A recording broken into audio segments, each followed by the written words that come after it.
पाणबुडी प्रकल्प सिंधुदुर्गमध्ये होणार होता 2018 मध्ये, त्याबाबतची घोषणा करण्यात आली होती, मात्र आता तो सुद्धा गुजरातला गेला. मला वाटतं ही फार काही नवीन घटना नाही आहे, नवीन बातमी नाही आहे. कारण महाराष्ट्रातील अधिकाऱ्यांनी, प्रशासकीय अधिकाऱ्यांनी एखादा प्रस्ताव तयार करायचा, प्रोजेक्ट रिपोर्ट तयार करायचा, त्याची फिजिबिलिटी तपासायची, त्याला खर्च किती येईल हे सगळं करायचं, जवळपास जागा ठरवायची, आणि सगळं झालं रे झालं की गुजरातला हा प्रकल्प पळवायचा. आणि याच्यातून एक स्पष्ट होतं की सिंधुदुर्गमध्ये जे लोक फार भारतीय जनता पार्टीच्या सकाळपासून वटवट वटवट वटवट करत असतात, मग राणे असतील, सामंत असतील, केसरकर असतील, या लोकांनी एकच ड्युटी, शिवसेनेवर टीका टिप्पणी करणं, स्वतःच्या जिल्ह्याखाली, स्वतःच्या बुडाखाली काय. अमृत नोनी आर्थो प्लस, ये एक प्रूवन फॉर्मूला है. इसमें मौजूद नोनी फल के गुण और आयुर्वेदिक जड़ी बूटियां शरीर को जरूरी पोषक तत्व देने के साथ साथ हड्डियों और जोड़ों के घिसने, उनमें होने वाले सूजन और दर्द को रोकने में मदद करता है. दर्द मुक्त जीवन के लिए अमृत नोनी आर्थो प्लस. हे बघायचं नाही. यांच्या बुडाखालचा पाणबुडीचा चांगला पर्यटनाच्या दृष्टीनं महत्वाचा प्रकल्प गुजरातला गेलेला आहे. याला जबाबदार हे लोक हे नुसते टीका टिप्पणी करण्यात शिवसेना शिवसेना, उद्धवजी ठाकरे उद्धवजी ठाकरे उद्धवजी ठाकरे याच्यातच गुंग आहे. यांचे चिल्ले पिल्ले पण तेच काम करतात.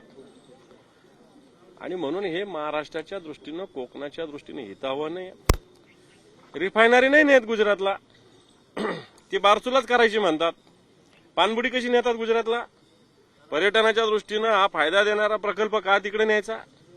आणि म्हणून या महाराष्ट्राविषयी या सरकारची भूमिका दिसत असताना या भागातलं नेतृत्व सुद्धा जे आहे ते असंच बेजबाबदारपणे काम करतं. फक्त बडबड करायची, वटवट करायची, टीका टिप्पणी करायची आणि स्वतःच्या भागातील विकासाच्याकडे लक्ष द्यायचं नाही, या महाराष्ट्राच्या हिताकडे लक्ष द्यायचं नाही. ही परिस्थिती आहे. आणि मला वाटतं हे सरकार असेपर्यंत हीच परिस्थिती राहणार. कारण गुजरात समोर, गुजरातचे जे कोणी आहे यांच्यासमोर हे लोक तोंड सुद्धा उघडू शकत नाही. त्यांची जीभ आणि त्यांचं तोंड इथंच चालतं, फक्त बाकी दुसरीकडे चालत नाही. महाविकास आघाडी काळामध्ये आर्थिक तरतूद सुद्धा झाली होती, सगळं झालं होतं. प्रकल्प त्याच वेळेस, तसं 2018 पासून या प्रकल्पाची सगळी पायाभरणी सुरू झालेली आहे, परंतु लास्ट हा प्रकल्प गुजरातला गेलेला आहे. आज आंदोलनाचा पण या संदर्भात ऐकतो कोण? वैभव नाईक शिवसेनेचे आमदार आहे, त्यांनी दिला आंदोलनाचा इशारा. काय करणार? आमदारांचं कोण ऐकतं तिथं? विरोधी पक्षाच्या हे जे आहे इथं मोठे मोठे नेते आहेत, केंद्रातले मंत्री, सूक्ष्म काय कोणते मंत्री, राज्याचे मंत्री, उद्योग मंत्री, राज्याचे मंत्री, शिक्षण मंत्री, या भागातले कुठं लक्ष आहे? नुसतं उद्धवजी ठाकरे शिवसेना, उद्धवजी ठाकरे शिवसेना. पाणबुडीच्या याच्यात एवढा चांगला प्रकल्प सरकारमधील समन्वयाच्या अभावी तो गेलेला आहे. याच मुद्द्यावर असं आहे की चीप लोकांना डीप क्लीन काय समजणार, असं एकनाथ शिंदेनी उद्धव ठाकरे यांचं नाव न घेता टीका केली. हे पण डीप क्लीन तर तुमचं येणाऱ्या निवडणुकीत जनता करणार आहे. त्यामुळं तुमचं डीप क्लीन ठरलेलं, एवढं लक्षात ठेवा. प्रकाश आंबेडकर आणि शरद पवार यांची पुण्यातल्या मोदी बागेत भेट झाली आहे. त्यात काय वाव काय, एकमेकांशी नेतृत्व भेटत असतात, त्याच्यात काय मोठी बातमी थोडी येते. दुसरं असं की काल देवेंद्र फडणवीस यांनी सगळ्या नेत्यांना, त्यांच्या पक्षाच्या नेत्यांना सांगितलं की संपत्तीचं प्रदर्शन न करता साधेपणाला राहा. काल त्यांच्या पदाधिकारी मेळाव्यात सांगितलं. साधेपणाने राहा आणि संपत्तीच्या बळावर निवडणुका जिंका, हे त्यांचं मला असं वाटतं चांगल्या पद्धतीनं काम आहे.